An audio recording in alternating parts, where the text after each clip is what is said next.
Okay, in this we'll talk about sequences and series in essence, but mainly sequences, and we'll talk about series in the next one, but in later one video. But sequences is what this is about, and there's two types of sequences. So sequence is basically like a list of numbers. It doesn't have to be ordered, like those are like ordered lists, but it's not really the same thing as sequences, although it can be. But yeah, sequences are just like lists of numbers doing stuff, and there is usually a pattern. So I'm going to talk about two different types of sequences: arithmetic and geometric sequences. So arithmetic is basically when there's a common difference. What it's called?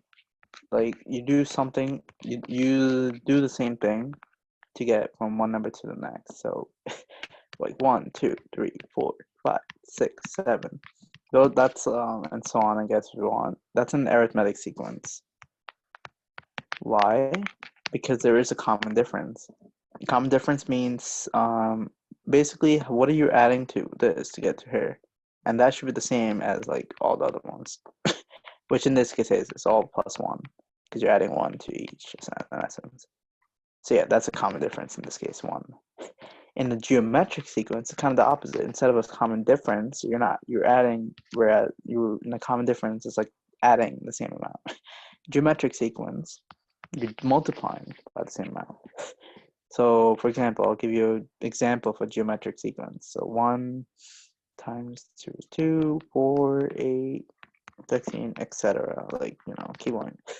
This is a geometric sequence. Why? Because from get to here to here, here, here, you multiply by the same number, which is what? 2. 1 times 2 is 2, 2 times 2 is 4, 4 times 2 is 8, 8 times 2 is 16, and so on.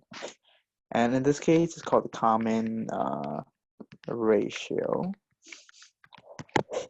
which is 2. And that's that's the common ratio because you're multiplying that but to get to the next one. So those are the two main types. We'll talk about series in a later video, but yeah.